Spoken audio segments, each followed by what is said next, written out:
Okay, so the reason I'm making this video is during my time developing with Joomla over the years and also assisting on the forum and helping people get started with Joomla, one of the things I see as a big problem is people trying to do local testing, which is a great idea, but trying to do local testing not on a true development platform. It's a really good idea to get as close to a true working LAMP stack, in other words, an Apache web server. Now this is possible, but there's a right way and perhaps a not so right way to do it. I'd like to think that what I'm about to show you is the best possible way you can set up a true local testing Wamp server. Wamp is the one that I prefer to use, only because it's the one I've used since I first started dealing with it in its early times. It's now gone through a lot of different incarnations, and it's a very good, solid testing development platform. As well as Wamp, I beg your pardon, there's a few other little tools that I'm going to ask you to use, just because again, I find them very easy to use and certainly will assist in your developing. One of the other ones I want you to do a search for, I can tell you where it is, but it's just as easy to search for NPAD2. It's an advanced notepad that has syntax highlighting, which we'll go into later on. If you do a search for NPAD2, you'll find it available on the very first link you find, and it's from Snap Files, which is a good resource as well. So just go ahead and download that and save it to your local desktop.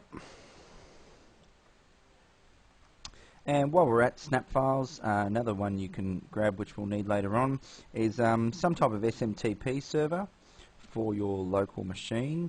Although it's not absolutely crucial, it is a good idea because it allows you to truly set up and test Joomla as if it was a real server. So if you just do a search for either SMTP server, or if you know the one you want to use, just do a search for Postcast server.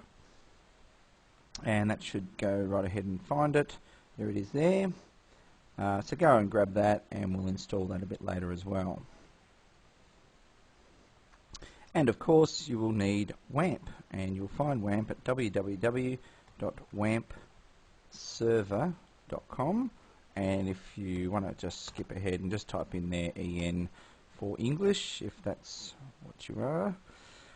And right on the front page you'll find download Wamp server. There we go, and away you go, download from there. And of course you'll need the latest copy of Joomla, so just go and get the latest copy, and you'll normally find that right here, full version, full package, download the zip.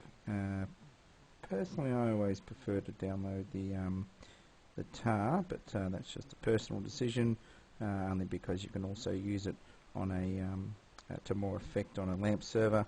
So if you do have the ability to download the tar, then you can grab that as well. Just for now, because I'm only working on a Windows machine, we'll just grab the full version, download that zip, grab that, and save it to disk. Okay, so let's go start and installing a few of those. So we'll go over to my downloads folder, and let's install Notepad 2 first. It's nice and easy. Just follow the prompts to install it, and then there's one last little thing we need to do right at the end. You can go ahead and choose whatever options you want there. No need to read the view me. So the only thing you have to do just to make it a little bit more accessible is just go and find the program folder, and you'll find that in /program files zahara.org, and just go and copy the executable, and then go to /windows/system32 and enter, and just paste it right in there.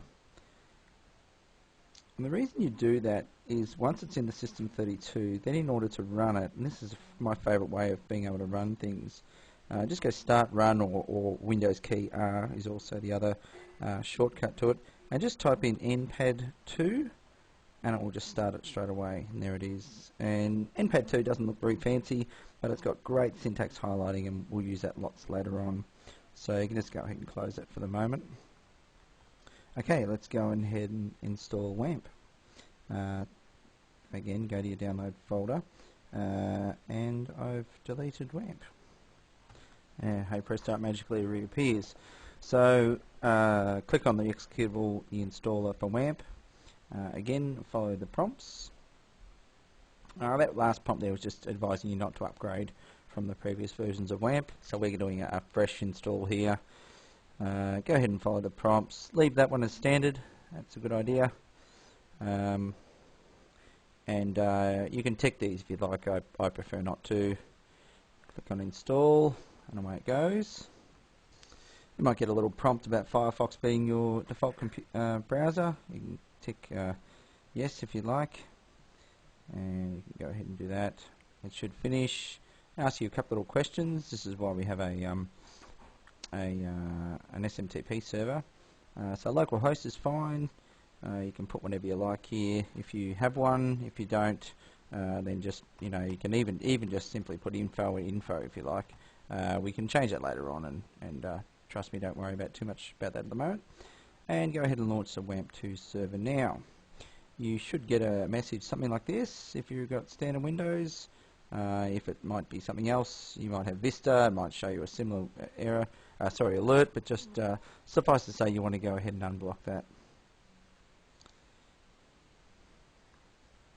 Okay, so if it doesn't start straight away, you should now find Wamp in your program directory. Just go and start Wamp. Now, many of you will find that when it first starts, it shows a little icon down the bottom here, and as you get to know Wamp better, you'll discover that that icon, the way that icon is at the moment, which if you can't quite see it, it's got a partial yellow part in it. That's not a good sign. What that means is that not all services have started. There's two main services that need to start in Wamp. There's Apache Web Server, and there's the MySQL database. Little icon right next to us, in my case, is actually the reason why that's happening, and this is a very common situation and one that stumps people sometimes. What it is both these programs, one being Skype, one being Wamp Server, they both want to use port 80 to access the internet. They both can't use port 80 at the same time, so you have to tell one of them not to. Trust me when I say it's much easier to open up Skype, go to the Tools, Options, Advanced, and Connection, and untick this icon here. Use port 80 and 443 as alternatives. Click on Save,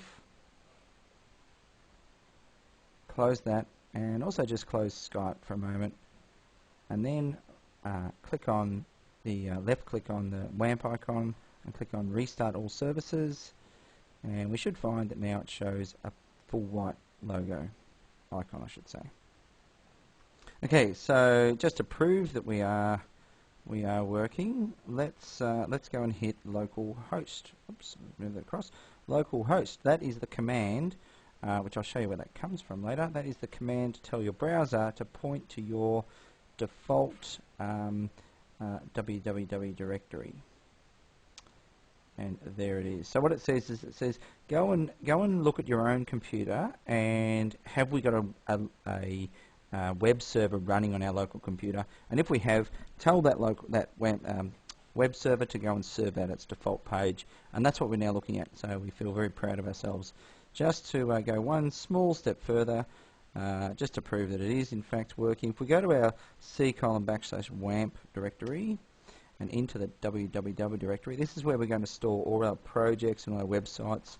If you just go ahead and make it just a new folder and just call it test for a moment, just go in there and we'll just make a new file and we'll call it index.html,